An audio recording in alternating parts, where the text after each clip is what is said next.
Meu nome é Sabrina, tenho 32 anos e nunca pensei que minha família me trairia 2 vezes. Depois de 5 anos de silêncio, eles apareceram na minha porta com malas e entraram como se fossem donos do lugar.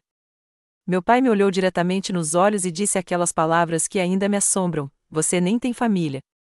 Nós vamos ficar com esta casa." Não discuti nem gritei.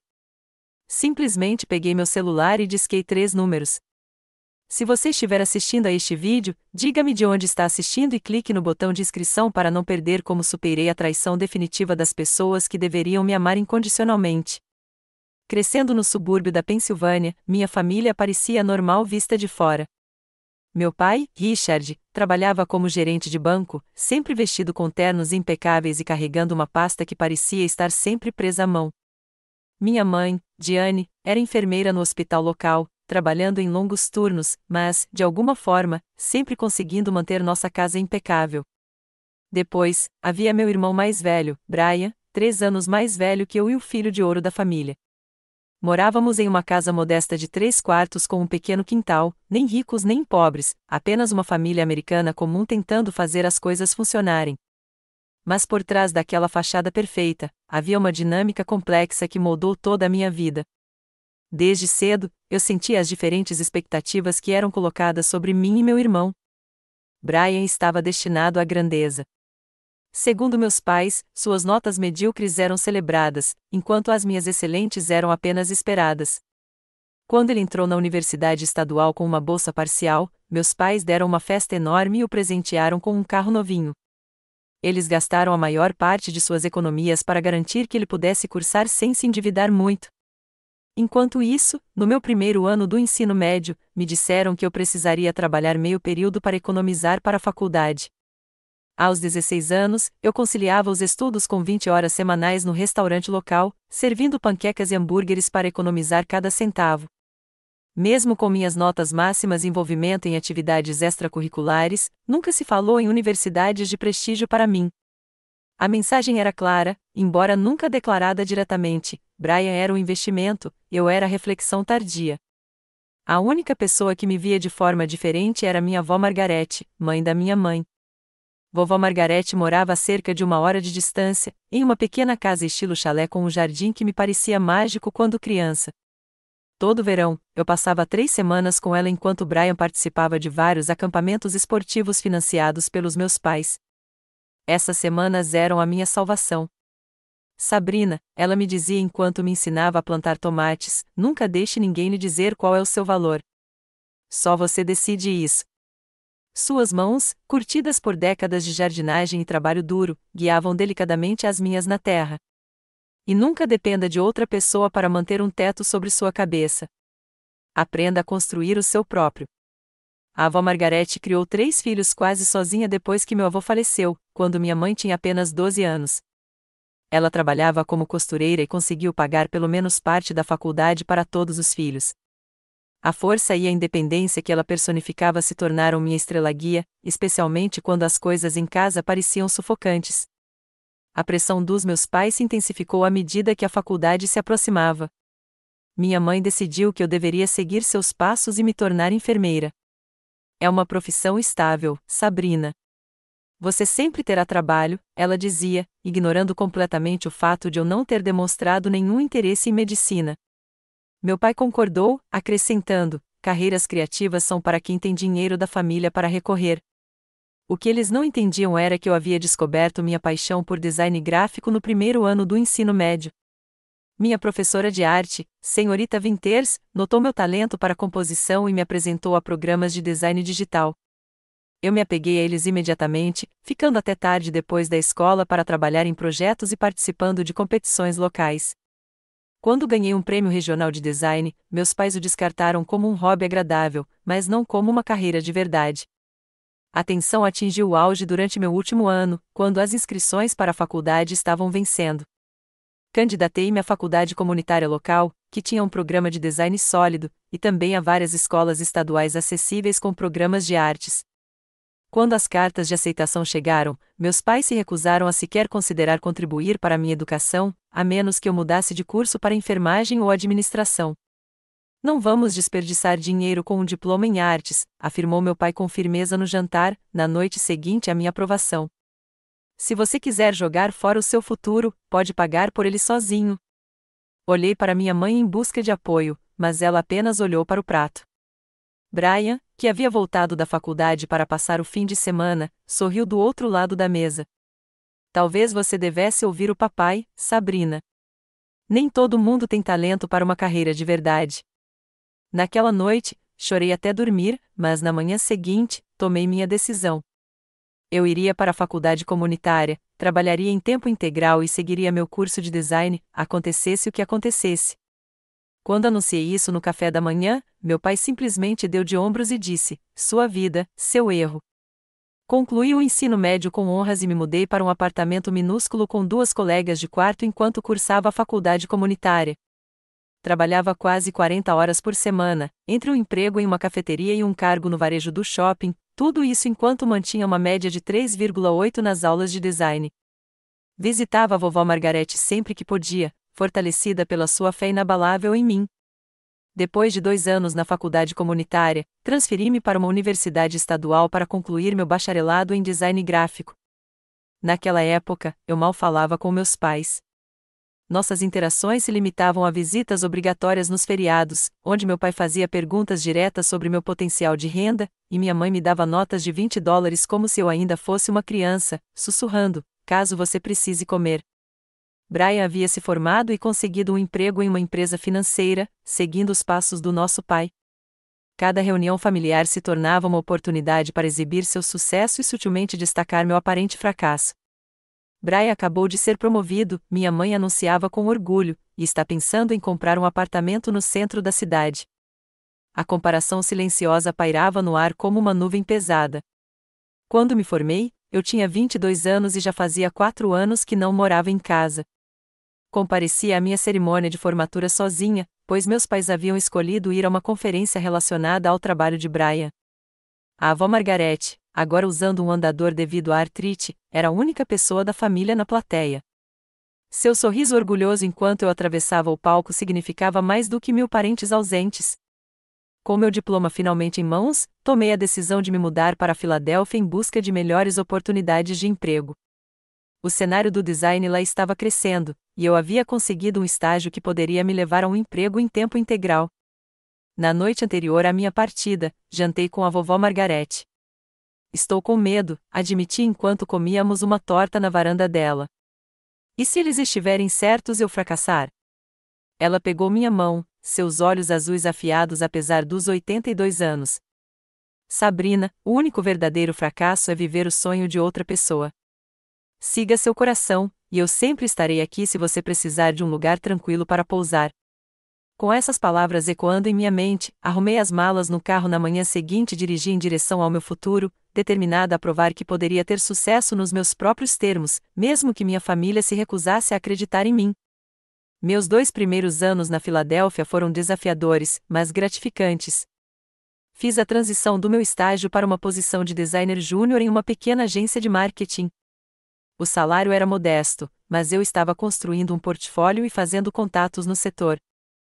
Eu dividia um apartamento de 2 quartos em um bairro meio decadente com Jéssica, uma professora que conheci por meio de um aplicativo para encontrar colegas de quarto. Nos tornamos amigas rapidamente, transformando nosso pequeno apartamento em um lar aconchegante com achados de brechós e projetos a faça você mesmo. Eu ligava para a vovó Margarete semanalmente e visitava quando podia. Meu contato com meus pais se reduziu a ligações obrigatórias de aniversário e visitas tensas no dia de ação de graças. Brian tinha sido promovido novamente e comprado aquele apartamento no centro da cidade que tanto queria. Minha mãe nunca deixava de mencionar isso sempre que conversávamos. Então, 5 anos atrás, tudo desmoronou. A recessão atingiu duramente o nosso setor. A agência de marketing para a qual eu trabalhava perdeu vários clientes importantes em um período de 2 meses.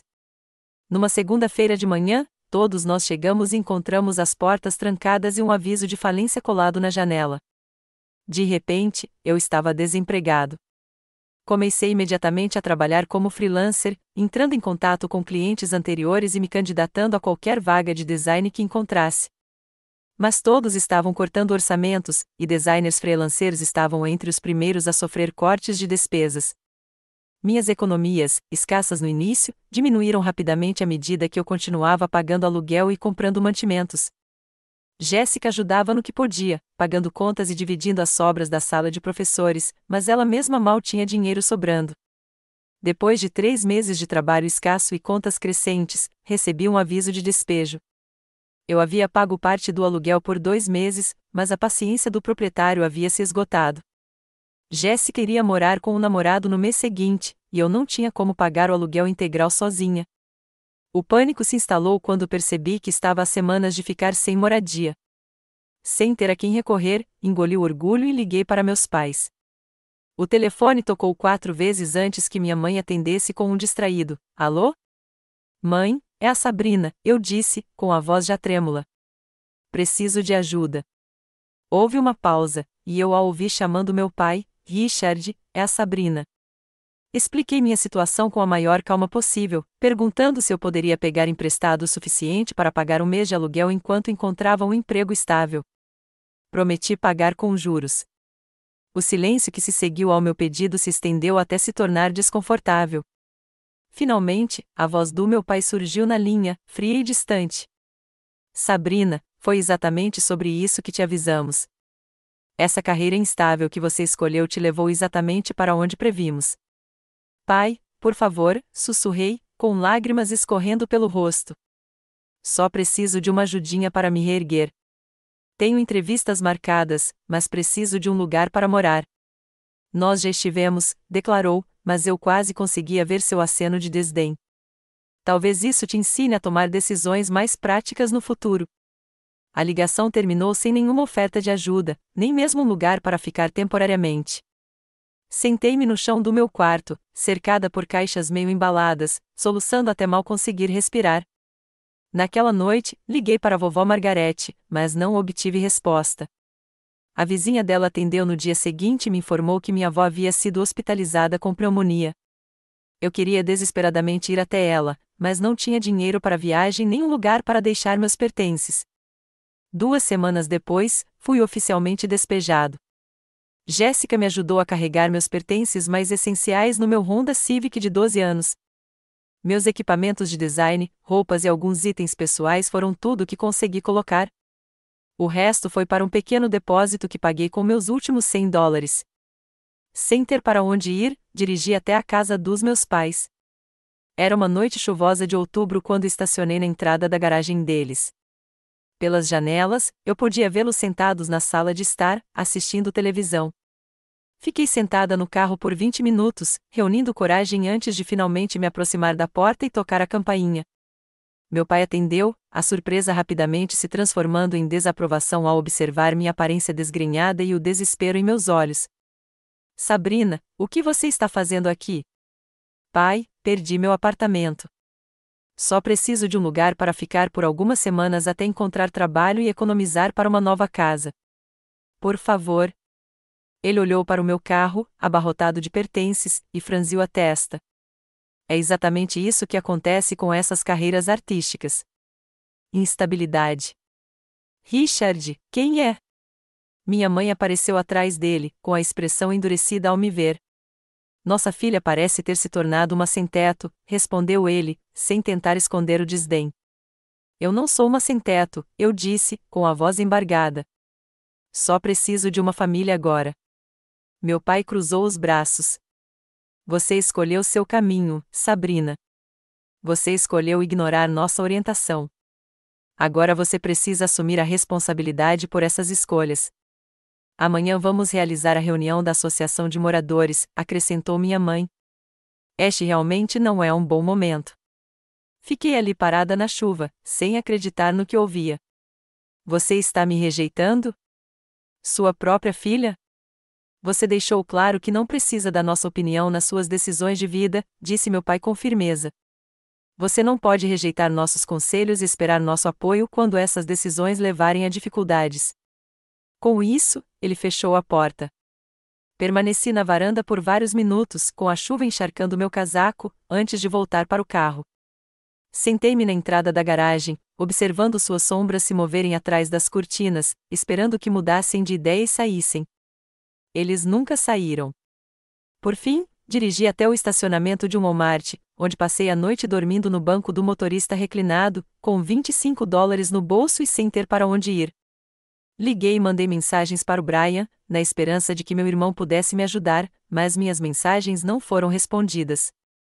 Por 2 semanas, morei no meu carro, tomando banho em uma academia onde eu era membro e usando os computadores da biblioteca para procurar empregos e apartamentos. Continuei ligando para meus pais, deixando mensagens de voz cada vez mais desesperadas, que nunca eram respondidas. Uma noite, passei de carro pela casa deles e vi o carro do Brian estacionado na entrada. A família inteira estava reunida, exceto eu. Foi o ponto mais baixo da minha vida. Eu me sentia completamente abandonada, sem um lar ou uma família a quem recorrer. As pessoas que deveriam me amar incondicionalmente me deixaram de lado quando eu mais precisei delas, tudo porque eu ousei seguir meu próprio caminho em vez do que eles haviam escolhido para mim. Em uma manhã particularmente fria de novembro, eu estava sentada em um canto de uma cafeteria local, tomando uma única xícara de chá que havia comprado para justificar o uso do Wi-Fi gratuito.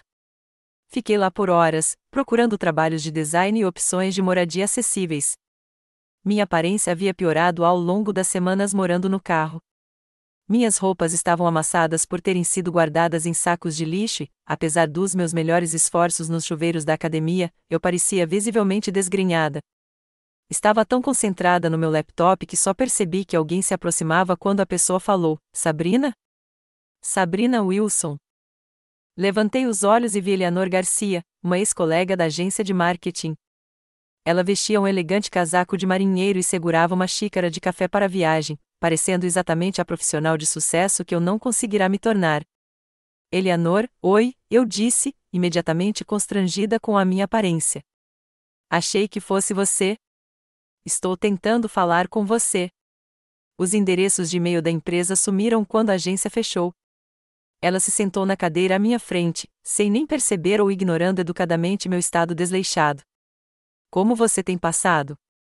Está trabalhando em algum lugar novo?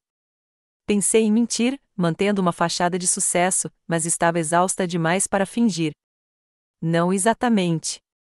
Tenho trabalhado como freelancer, mas tem sido bem devagar. Na verdade, estou meio que entre lugares agora. A expressão de Eleanor mudou de uma simpatia casual para preocupação. Entre lugares, como em moradia? Assenti, lutando contra as lágrimas de vergonha. Tem sido meses difíceis. Eleanor se inclinou para a frente, abaixando a voz. Sabrina, você está morando no seu carro? A pergunta direta quebrou a compostura que eu ainda tinha. Assenti novamente, incapaz de falar enquanto as lágrimas escorriam pelo meu rosto. Eleanor imediatamente aproximou sua cadeira e pôs a mão no meu braço. Por que você não entrou em contato com nenhum de nós? A equipe inteira tem conversado entre si desde o fechamento. Eu não queria que ninguém soubesse o quanto eu estava fracassando, admiti. Todos os outros pareciam ter se recuperado. Eleanor balançou a cabeça. Acredite, todo mundo passou por dificuldades. Fiquei desempregada por 6 semanas antes de encontrar alguma coisa. Ela fez uma pausa, estudando meu rosto. Quando foi a última vez que você comeu uma refeição de verdade? A pergunta me fez perceber que eu não conseguia me lembrar. Eu vinha sobrevivendo com barras de granola e pratos de fast food a $1, quando tinha dinheiro para comprá-los. Vamos, disse Eleanor, levantando-se. Arrume suas coisas. Você vem comigo. Antes que eu pudesse protestar, ela me ajudou a pegar meu laptop e minha bolsa. Ela me levou até o carro dela, insistindo para que eu deixasse o meu temporariamente no estacionamento da cafeteria. 30 minutos depois, estávamos sentados em seu apartamento quentinho enquanto ela preparava sanduíches e sopa. Depois que comi, ela me mostrou seu quarto de hóspedes. Não é grande coisa, mas tem uma cama de verdade, e é seu pelo tempo que você precisar, disse ela, colocando toalhas limpas na cômoda. Fiquei impressionada com a gentileza dela. Não posso aceitar isso, Eleanor. Éramos apenas colegas de trabalho. Éramos uma equipe, ela me corrigiu. E agora somos amigas. É isso que amigos fazem. Ela se sentou na beira da cama. Além disso, talvez eu tenha uma oportunidade de emprego para você. Eleanor explicou que seu namorado, Michael, administrava um pequeno estúdio de design com foco em desenvolvimento web. Eles precisavam de alguém para ajudar com elementos gráficos e design de interface do usuário. O salário era modesto, mas era um trabalho estável. Não posso prometer nada, ela avisou. Mas vou falar com ele hoje à noite. Enquanto isso, tome um banho, durma bem e resolveremos isso juntos. Na manhã seguinte, fui com Eleanor encontrar Michael. O estúdio dele era pequeno, mas estava crescendo, e depois de analisar meu portfólio, ele me ofereceu uma vaga na hora. Era um emprego para iniciantes, um passo atrás de onde eu estava, mas era um trabalho com um salário fixo. Aceitei imediatamente. Naquela tarde, Eleanor me ajudou a recuperar meu carro e os poucos pertences com os quais eu morava. Enquanto organizávamos o quarto de hóspedes, meu telefone tocou com um número que eu não reconheci. É Sabrina Wilson? Perguntou uma voz desconhecida quando atendi. Sim, é ela.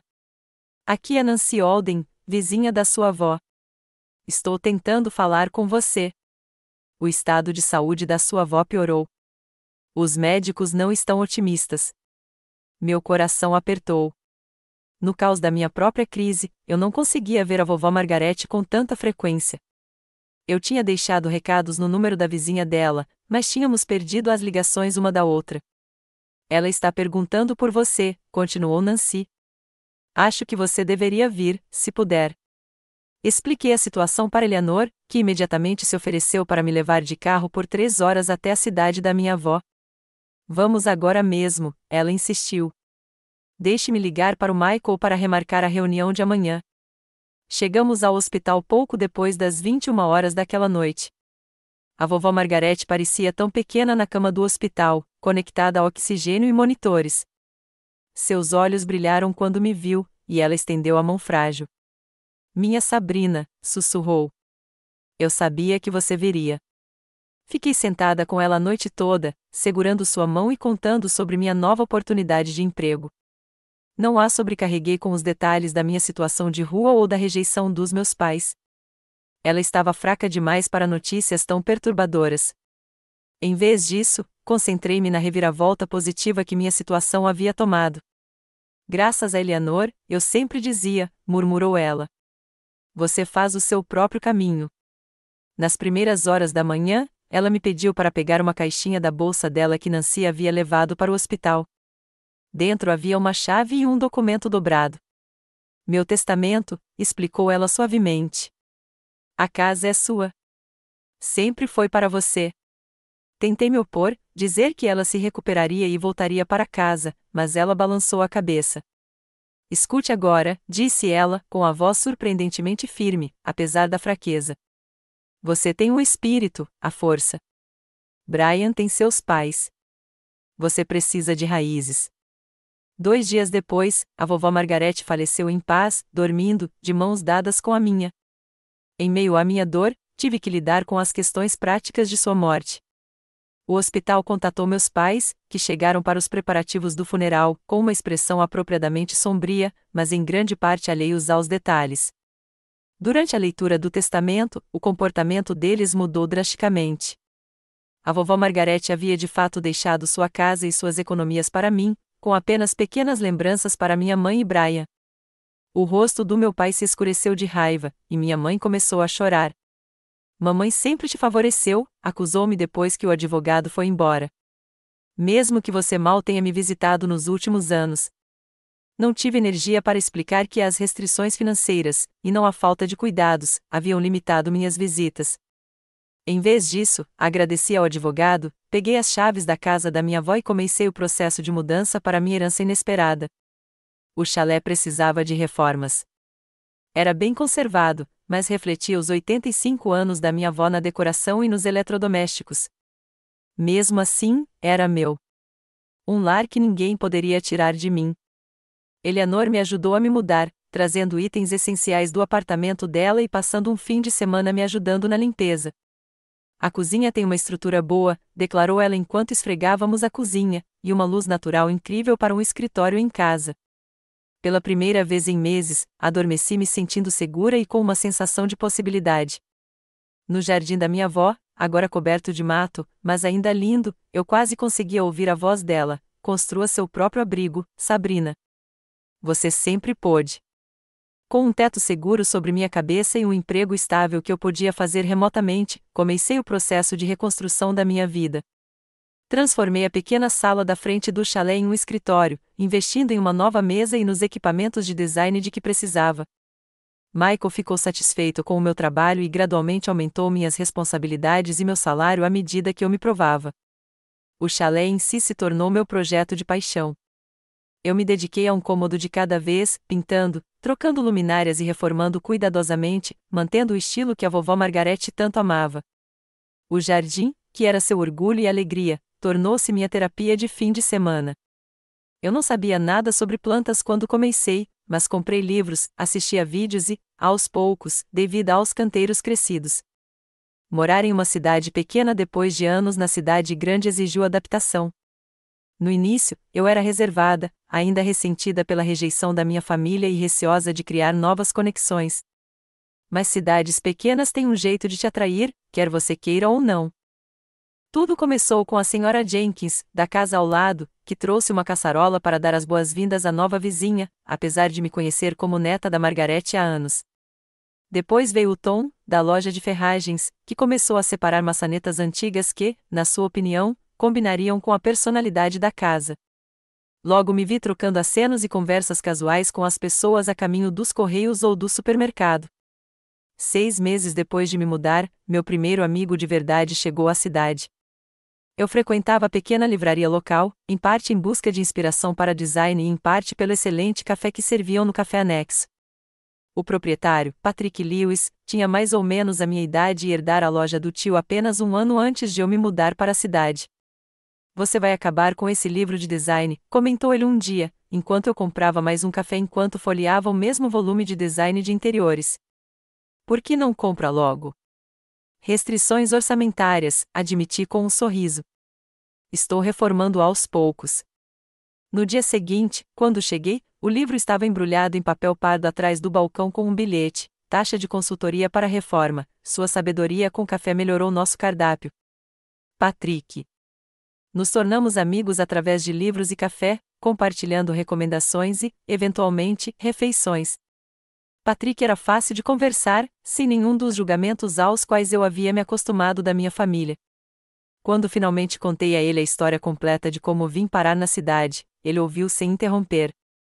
Seus pais parecem os verdadeiros figurões, foi seu único comentário quando terminei.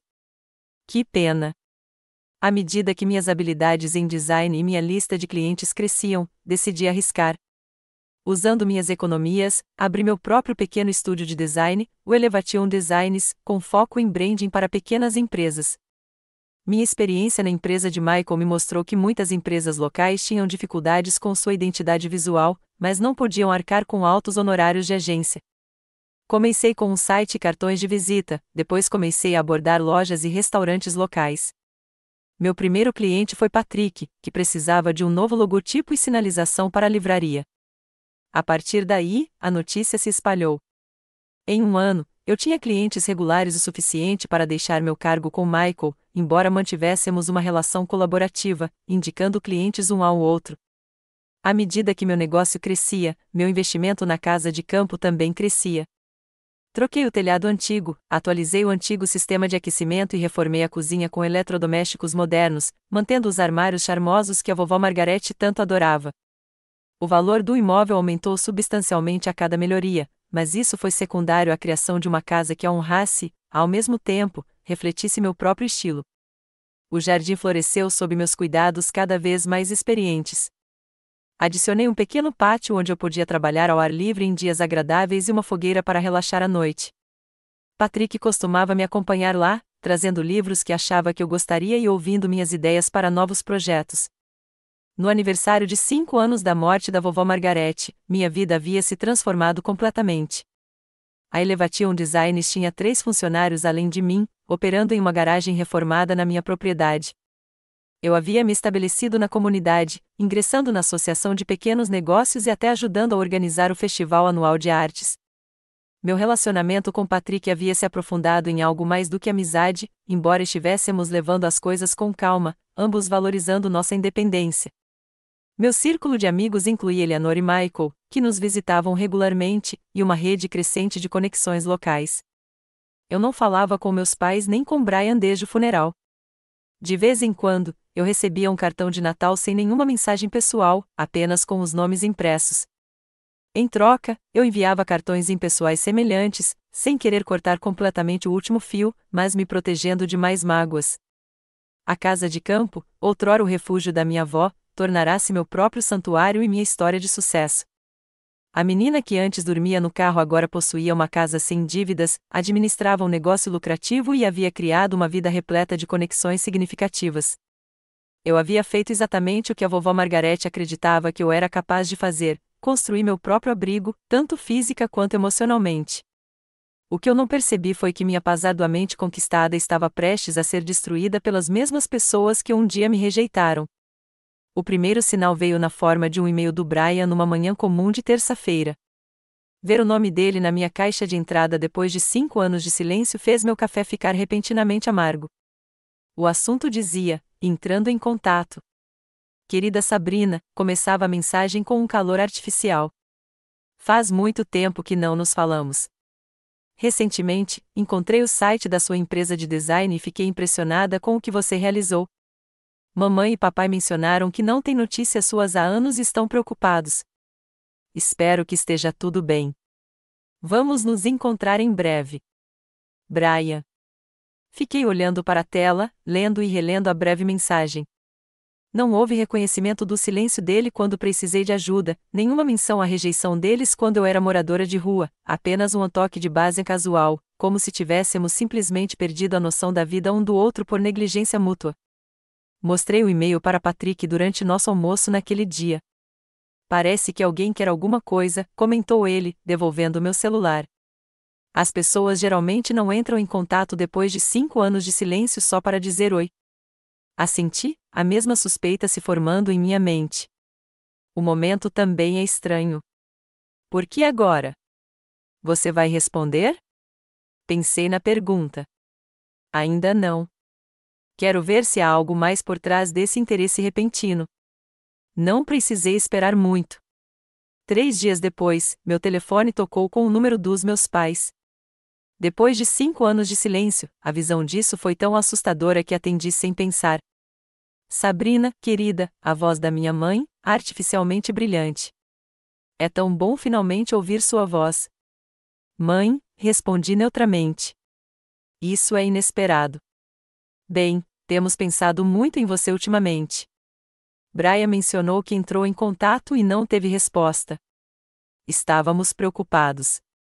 Tenho estado ocupada, eu disse. Administrar meu negócio toma muito tempo. Sim, vimos seu site. Muito impressionante, querida. Seu pai e eu estávamos dizendo o quanto estamos orgulhosos do que você conquistou. O elogio soou vazio depois de anos de críticas e abandono. Minha mãe continuou antes que eu pudesse responder. De qualquer forma, nos sentimos péssimos pelos mal-entendidos do passado. A família é muito importante e adoraríamos nos reconectar. Talvez pudéssemos visitá-la em breve. Mal-entendidos, repeti, sem conseguir disfarçar o tom de voz. É isso que você chama de rejeitar sua filha quando ela era moradora de rua? Houve uma pausa antes que minha mãe falasse novamente, com a voz mais baixa. Todos nós cometemos erros, Sabrina. Estávamos passando por um momento difícil. Mas isso é passado. Devemos nos concentrar em reconstruir nosso relacionamento agora. Algo em seu tom de voz me pareceu ensaiado, como se ela tivesse ensaiado a conversa. Concordei em pensar em uma visita sem compromisso com datas e encerrei a ligação o mais rápido possível. Naquela noite, recebi outra ligação, desta vez do Brian. Contra meu bom senso, atendi. Oi, mana, disse ele com uma alegria forçada. Mamãe disse que vocês dois conversaram. Que bom que estamos nos reconectando. O que está acontecendo, Brian? Perguntei diretamente. Por que o interesse repentino pela reunião familiar depois de 5 anos? Ele riu, um pouco tenso. Um irmão não pode querer se reconectar com a irmã? Mas já que você perguntou, as coisas têm sido desafiadoras ultimamente. Nos 20 minutos seguintes, Brian revelou a situação da família. Ele havia tomado várias decisões ruins de investimento, perdendo a maior parte de suas economias e acumulando dívidas significativas. Nosso pai havia sido forçado a se aposentar precocemente do banco depois que uma investigação interna encontrou irregularidades em suas práticas de gestão. Embora tenha escapado de acusações criminais, sua reputação foi arruinada. Nossa mãe desenvolveu problemas nas costas que a impediram de trabalhar em turnos completos no hospital.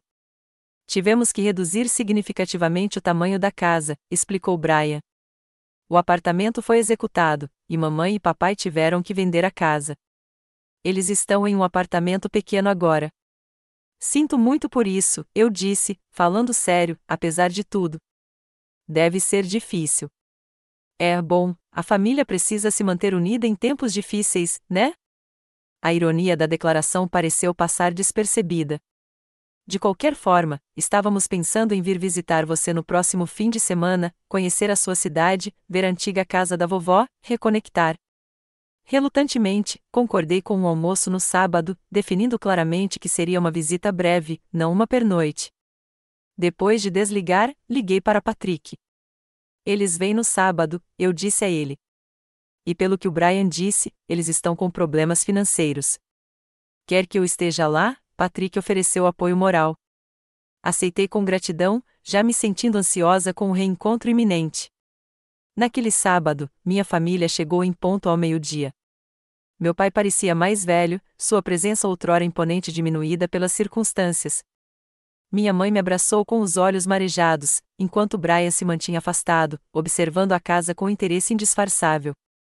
Você fez maravilhas com o lugar, comentou minha mãe enquanto eu os guiava brevemente. Está muito mais bonito do que quando sua avó morava aqui. A vovó manteve tudo impecável, respondi friamente. Só atualizei algumas coisas, mantendo o estilo dela. Deve ter custado uma fortuna, comentou meu pai, olhando para os novos eletrodomésticos da cozinha. Parece que seu pequeno negócio de design está indo bem. A Elevation Designs está indo muito bem, interrompeu Patrick, suavemente. Sabrina tem clientes em 3 estados agora. Os olhos do meu pai se estreitaram levemente com a presença de Patrick, claramente não esperando que eu tivesse apoio. E você tem? Patrick Lewis. Sou dono da livraria na cidade e conheço Sabrina desde que ela se mudou para cá. O almoço foi tenso, com meus pais e Brian alternando entre elogiar a casa e destacar sutilmente suas dificuldades atuais. Minha mãe mencionou o apartamento apertado deles 3 vezes. Brian falou sobre o mercado de trabalho ser impossível, apesar de suas qualificações. Enquanto se preparavam para ir embora, Brian pediu para usar o banheiro. Ele ficou fora por um tempo excepcionalmente longo e, quando voltou, notei o celular em sua mão. O sinal está bom aqui, comentou ele casualmente. O chalé tem uma estrutura realmente sólida. Ótimo investimento. Depois que eles foram embora, Patrick me ajudou a limpar. Bem, isso foi desconfortável, disse ele, colocando a máquina de lavar louça na máquina. Você notou seu irmão tirando fotos de todos os cômodos? Assenti, com uma sensação de enjoo. E meu pai perguntando sobre o valor dos imóveis na região, e minha mãe comentando sobre quanto espaço há para uma pessoa só. Eles estão planejando alguma coisa, disse Patrick, afirmando que nós dois sabíamos. Cuidado, Sabrina. Na semana seguinte, recebi ligações diárias da minha família. Minha mãe queria receitas que eu tinha servido no almoço. Meu pai tinha perguntas sobre o sistema de aquecimento. Brian se perguntava se eu tinha a escritura original da vovó Margarete. Cada conversa parecia uma sondagem, um teste de vulnerabilidades. A verdade veio à tona na segunda visita, 2 semanas depois. Enquanto estávamos sentados no jardim, meu pai abordou o assunto diretamente. Sabrina, sua mãe e eu estivemos pensando. Esta casa tem 3 quartos, e você é só uma pessoa. Estamos com dificuldades naquele apartamento minúsculo. Faria sentido nos mudarmos para cá. Uma casa de família deve abrigar uma família. Olhei para ele, momentaneamente sem palavras. Esta é a minha casa, disse finalmente. Eu a herdei da minha avó. Sim, mas certamente ela pretendia que beneficiasse toda a família, interrompeu minha mãe. Ela não gostaria que a gente passasse por dificuldades enquanto você tem todo esse espaço. Na verdade, ela a deixou especificamente para mim porque sabia que eu cuidaria dela direitinho, respondi, com a raiva crescendo, e porque sabia que eu era a única que realmente a apreciava. Bem, independentemente das intenções dela, disse meu pai, com desdém, somos uma família. Devemos nos apoiar. O Brian poderia ficar com o quarto em cima da garagem, e sua mãe e eu ficaríamos com o quarto principal. Aquele é o meu escritório, eu disse, incrédula. Onde eu administro meus negócios. Você poderia levar seu pequeno computador para a sala de jantar, sugeriu minha mãe, como se estivesse resolvendo um problema simples. Seria um uso muito mais eficiente do espaço. Isso não vai acontecer, afirmei com firmeza. Sinto muito pela sua situação, mas você não pode se mudar para cá. A conversa piorou a partir daí, com meu pai se tornando cada vez mais insistente e minha mãe alternando entre culpabilização e comentários passivo-agressivos. Brian permaneceu suspeitosamente quieto, digitando no celular durante toda a discussão. Depois que eles saíram, liguei imediatamente para meu advogado, o mesmo que havia cuidado do testamento da vovó Margarete. Expliquei a situação e pedi que ele revisasse toda a documentação relacionada à minha propriedade do imóvel. Está tudo em ordem, ele me garantiu. A casa está exclusivamente em seu nome. Eles não têm qualquer direito legal sobre ela. Apesar dessa garantia, segui a sugestão de Patrick e instalei câmeras de segurança nas entradas da casa e da propriedade. Algo me dizia que aquele confronto estava longe de terminar. 3 semanas após a visita desconfortável, eu precisava participar de uma conferência de design em Boston. Era uma oportunidade importante para me conectar com clientes em potencial e aprender sobre os desenvolvimentos do setor. Patrick se ofereceu para dar uma olhada na casa enquanto eu estivesse fora, mas ele tinha que administrar a livraria e só podia passar de carro de vez em quando. A conferência durou 3 dias. Na segunda noite, enquanto eu fazia networking em uma recepção, recebi uma mensagem da minha vizinha, a senhora Jenkins. Pensei que você ficaria fora até amanhã. Vi luzes acesas na sua casa e pessoas circulando lá dentro. Está tudo bem? Meu coração disparou quando liguei para ela imediatamente. Senhora Jenkins, ainda estou em Boston. Não deve haver ninguém na minha casa. Ah, céus, ela respondeu, com preocupação evidente na voz.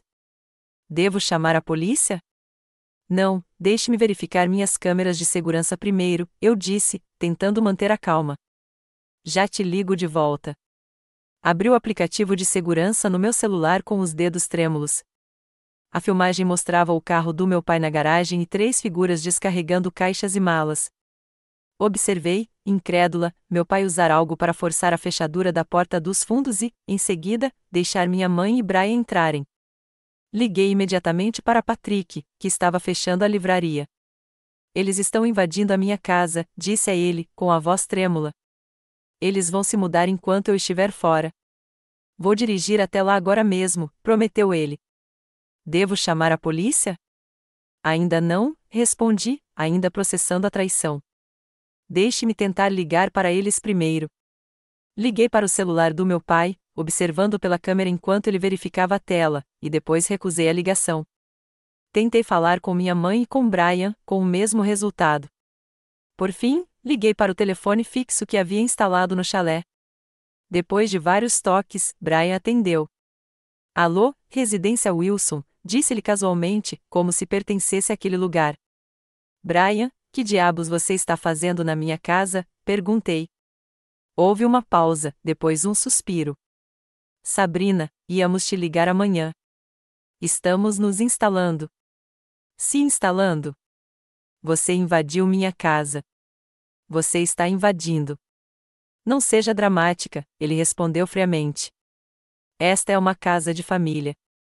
Somos uma família. Além disso, você não precisa de todo esse espaço só para você. Ouvi meu pai ao fundo, e Brian cobriu parcialmente o telefone. Eu ainda conseguia ouvir meu pai dizendo, diga a ela que conversaremos sobre isso quando ela voltar. A decisão já foi tomada. Você precisa ir embora agora mesmo, afirmei, lutando para controlar a raiva. Vou chamar a polícia se você não sair da minha casa em 30 minutos. A voz de Brian endureceu. Isso seria um erro, Sabrina. Não temos para onde ir. E chamar a polícia para sua própria família seria cruel. Além disso, a mamãe e o papai são os verdadeiros parentes desta casa, não você. A casa é minha, Brian. A avó a deixou para mim. Um detalhe técnico, ele descartou. De qualquer forma, já conversamos com o advogado sobre. Encerrei a ligação e imediatamente reservei um voo para casa na manhã seguinte, perdendo o último dia da conferência. Patrick me encontrou no aeroporto, com um rosto sério. Eles ainda estão lá? Relatou. Passei por lá esta manhã. Seu pai atendeu a porta e me disse que era um assunto de família e que eu deveria cuidar da minha vida. Você chamou a polícia? Perguntei enquanto dirigíamos em direção ao chalé. Achei que essa deveria ser sua decisão, respondeu ele. Mas falei com seu advogado. Ele disse que as alegações dele sobre contestar o testamento são absurdas. Sua avó fazia avaliações cognitivas regulares como parte de seus cuidados médicos e estava totalmente competente quando atualizou seu testamento. Quando chegamos à casa de campo, fiquei chocada ao ver que minha família já havia feito mudanças visíveis. As almofadas decorativas da minha mãe adornavam o balanço da varanda. Os tacos de golfe do meu pai estavam perto da porta da frente. Eles tinham literalmente se mudado, assumindo a propriedade na minha ausência. Respirei fundo e entrei na minha própria casa usando a chave. A cena lá dentro era pior do que eu imaginava. Minha sala de estar cuidadosamente organizada havia sido reorganizada. Caixas com os pertences dos meus pais estavam empilhadas nos cantos. Fotos de família que eu havia removido anos atrás foram colocadas na lareira, substituindo as minhas próprias fotos. Minha mãe saiu da cozinha, assustada ao me ver. Sabrina, só esperávamos você amanhã. Claramente, respondi friamente. Onde está o papai? No quarto principal, organizando as roupas. O jeito casual com que ela se referiu ao meu quarto me deixou furiosa. Encontrei meu pai pendurando seus ternos no meu armário, minhas próprias roupas empurradas para o lado. Brian estava no quarto acima da garagem, meu escritório, onde havia movido meu equipamento de design para um canto para dar espaço para sua cama. Reuni-os na sala de estar, com Patrick em pé atrás de mim, me apoiando. Vocês precisam ir embora, afirmei com firmeza. Agora, Sabrina, seja razoável, começou meu pai em seu tom autoritário. Este acordo faz sentido para todos. Você tem esta casa grande só para você enquanto nós estamos com dificuldades. Uma situação que você mesmo criou, apontei, e completamente irrelevante para minha casa própria. Você nem tem uma família de verdade, disse minha mãe com um veneno surpreendente. Nem marido, nem filhos, só você e seu pequeno negócio. Precisamos desta casa mais do que você. Não é assim que funciona a propriedade imobiliária, interrompeu Patrick. Meu pai se virou para ele com um olhar furioso. Isso não lhe diz respeito. Isso é entre famílias. Patrick é mais família para mim do que qualquer um de vocês já foi, respondi. Ele não me abandonou quando eu estava sem teto e desesperada. História antiga, Brian acenou com desdém. Estamos aqui agora, prontos para ser uma família novamente. Depois que você tiver esgotado seus recursos e precisar de algo de mim, eu disse. Não se trata de família. Trata-se de você querer a minha casa. Vamos ficar com esta casa, declarou meu pai, categoricamente, abandonando qualquer pretensão, de um jeito ou de outro. Já conversamos com o advogado sobre nossas opções. Suas opções inexistentes, corrigi. A casa é legalmente minha. Por enquanto, disse-lhe com uma confiança perturbadora. Mas temos provas documentadas do declínio mental da sua avó e, como seus descendentes diretos, temos um forte argumento para uma herança legítima. Eu sabia que ele estava blefando, mas o confronto já tinha ido longe demais. Sem dizer mais nada, peguei meu celular e disquei o 911. O que você está fazendo? Minha mãe perguntou, arregalando os olhos. Chamando a polícia para denunciar invasores na minha casa, respondi calmamente. Nós não somos invasores. Somos sua família, ela gritou. Família não invade a casa uns dos outros, eu disse enquanto o atendente atendia. Relatei a situação, informando meu endereço e explicando que pessoas haviam entrado em minha casa sem permissão e se recusavam a sair. Meu pai se lançou ao telefone, mas Patrick se interpôs entre nós. Não piore a situação, alertou meu pai. Os 15 minutos que a polícia levou para chegar foram tensos e silenciosos.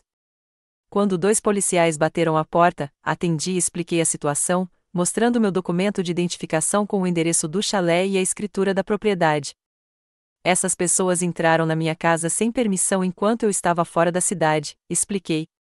Danificaram a fechadura da minha porta dos fundos para entrar e se recusaram a sair. Meu pai tentou argumentar que era uma desavença familiar e não um caso de polícia, mas os policiais foram claros. Senhor, se o senhor não tem residência legal aqui e o proprietário quer que o senhorio saia, o senhorio precisa sair, afirmou o policial mais velho com firmeza. Caso contrário, o senhor será preso por invasão de propriedade. Isso é ridículo. Ela é minha filha, protestou meu pai. Isso não lhe dá o direito de entrar na propriedade dela sem permissão, respondeu o policial. Você tem 30 minutos para pegar seus pertences imediatos. Qualquer outra coisa pode ser providenciada para retirada posteriormente. Enquanto eles juntavam suas coisas sob supervisão policial, minha mãe se aproximou de mim, com lágrimas nos olhos. Como você pôde fazer isso com seus próprios pais? Encontrei seu olhar firmemente. Da mesma forma que você poderia mandar sua filha embora quando ela não tinha para onde ir. As imagens de segurança da invasão foram fornecidas à polícia, que me aconselhou a obter uma ordem de restrição. Meu advogado entrou com a papelada no dia seguinte, em uma semana, uma ordem temporária foi concedida, impedindo minha família de se aproximar da minha propriedade. Enquanto observava a polícia escoltar minha família para fora de casa, senti uma mistura complexa de emoções.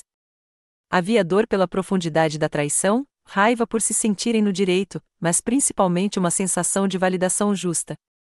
Pela primeira vez, eu me mantive firme contra a manipulação e o abuso emocional deles. Naquela noite, depois de trancar a casa com novas fechaduras, sentei-me com Patrick no balanço da varanda que minha avó tanto amava. Você fez a coisa certa, ele me assegurou, com o braço em volta dos meus ombros. Eu sei, respondi, observando as estrelas surgirem no céu noturno. Simplesmente não deveria ter chegado a esse ponto.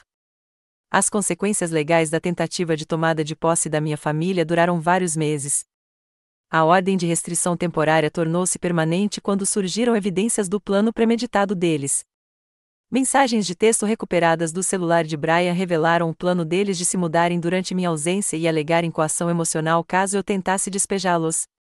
O blefe deles sobre contestar o testamento foi exposto como completamente infundado quando meu advogado apresentou os registros médicos da vovó Margarete, confirmando seu bom estado mental. Meu pai e Brian enfrentaram acusações criminais menores pela invasão, resultando em liberdade condicional e serviço comunitário. Ao longo do processo, eles sustentaram que não haviam feito nada de errado e que os bens da família deveriam ser compartilhados. Minha mãe, no entanto, começou a demonstrar sinais de arrependimento à medida que as consequências de suas ações se tornavam claras. 3 semanas após a audiência, recebi uma carta escrita à mão dela. Ao contrário do tom defensivo e autoritário que todos haviam adotado anteriormente, suas palavras pareciam genuinamente arrependidas. Não espero perdão, escreveu ela. Mas preciso que você saiba que agora vejo o quanto falhamos com você. Não apenas nesses eventos recentes, mas ao longo de toda a sua vida.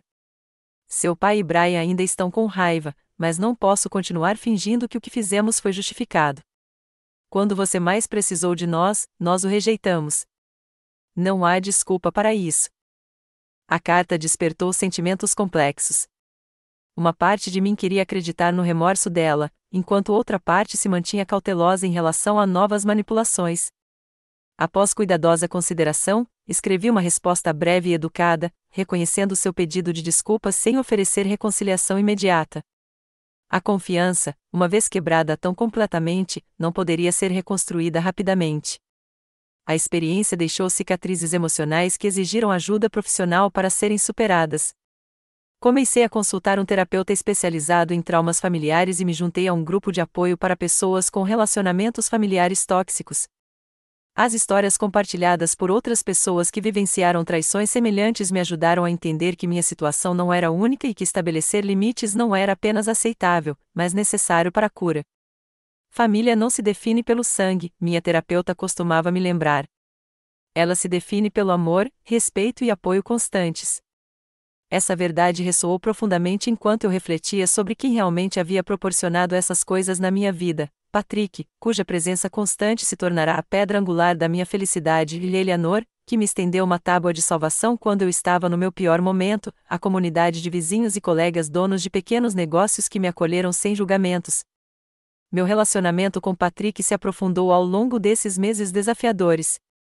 Seu apoio inabalável durante a crise familiar me mostrou o que é uma parceria genuína.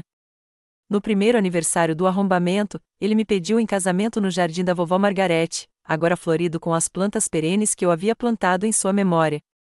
Você merece uma família que reconheça seu valor, disse ele, oferecendo um anel simples e elegante. Seria uma honra começar essa família com você.